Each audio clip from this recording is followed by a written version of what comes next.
I just finished reading the book 1776 by David McCullough. Great book. Really rereading it. I'd read it before.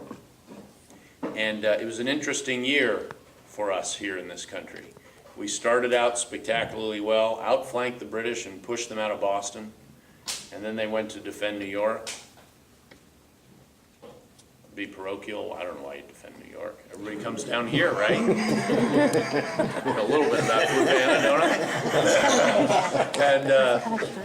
I? But when they were retreating across New Jersey in the fall, in the autumn of 1776, George Washington was down below 3,000 troops.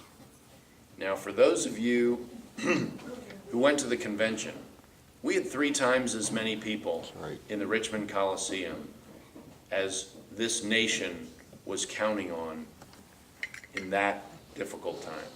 That was the nucleus. They go home, we're not a nation. It's pretty amazing. And if anybody here can name more than 3 people in that group, I'm going to be very impressed. I can name 2. I can name 2. And anybody can name 1, George Washington.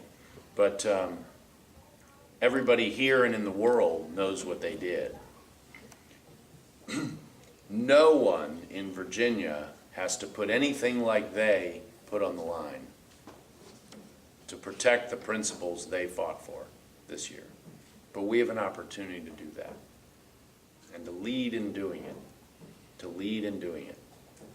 So I'd ask you, you know, when the alarm goes off on some Saturday morning when you're going to go door knocking or whatever, and you'd really rather hit the snooze button. I'm a big fan of snooze buttons, but I resist it. You know, think about what other people have sacrificed to get this country, A, founded and preserved. Over 1 million people have given their lives in wars for this country, and millions more have been wounded, their families have given up so much. We don't have to put much on the line this year to preserve these principles and to really take a big step for America. But first, it starts right here in Virginia, and I'd appreciate your help in doing it. I'd appreciate your votes. And for myself, I'd also appreciate your donations if you can. The one advantage my opponent has over me is that he didn't have a Democrat nomination contest.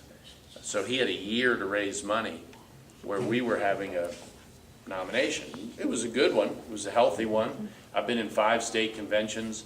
I've never seen one where it was so easy for people to get on board coming out of the convention. No acrimony. It was a great thing to see and participate in. It's a real blessing for me as a candidate, honestly. But we also came out of there with him $900,000 ahead of us. And we're leading in polls. I think he knows we've got him on issues because he won't debate me. I mean, and with the one debate we had, he wouldn't answer a lot of questions. Well, why not answer the question? Because the answer will get you in more trouble than not answering. He doesn't want people to know his positions. One thing that's happening in Washington is we are seeing in stark contrast what a left-wing agenda means in the real world. This is what they want to do. They are socialists. Call it what it is. It's socialism. And that's what we're resisting. That's what we're resisting. That's what we're fighting back against. We have a much better grassroots foundation. He'll never catch us on that. For those of you that are willing, please write letters to the editor. Drive your local paper crazy, writing letters on our race. You don't have to write about everything all at once. Property rights, Second Amendment. I've been a leader of fighting illegal immigration. I support offshore drilling. My opponent does not for oil. I push hard for energy in Virginia, including protecting our coal industry. The whole southwest corner of Virginia, very rough economy, not a wealthy part of Virginia. And the notion that cap and trade is a good idea, you drive down there and you'll understand the trade-off with human beings that they're trying to make in Washington right now. And I'm not one of those people that think spotted owls outrank people, and that, and I know that we can use coal cleanly. We're doing it. You know, if you followed the battle about the Wise County power plant, you know, all the people that oppose it, they have to bus in. They're fighting for the plant in Southwest Virginia. Tazewell County wanted it, Wise County wanted it, they want it. And as somebody who just unloaded a clunker, I will tell you that, you know, when you build a new coal plant, it's a whole lot cleaner than an old coal plant. The fastest way to improve pollution in Northern Virginia, where we're a non-attainment zone, so we have all sorts of restrictions, is to get rid of your old car, buy a new one.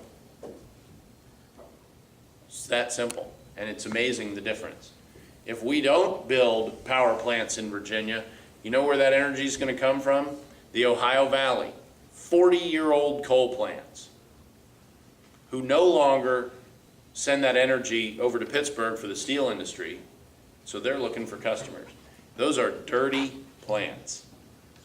And if you care, as I do, about being good steward of the environment, that's a difference. That makes a difference. And Virginia is second only to California in the amount of energy we import as a proportion of what we use. 30% of our energy comes from out of state.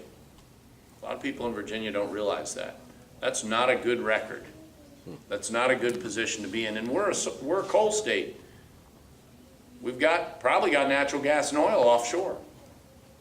A lot of opportunities here, and those have tremendous economic benefits for us. So I will finally shut up and give you all the opportunity to ask any questions you'd like about anything. And I will try to answer short, and you're welcome to hit me with follow-up questions. Any questions?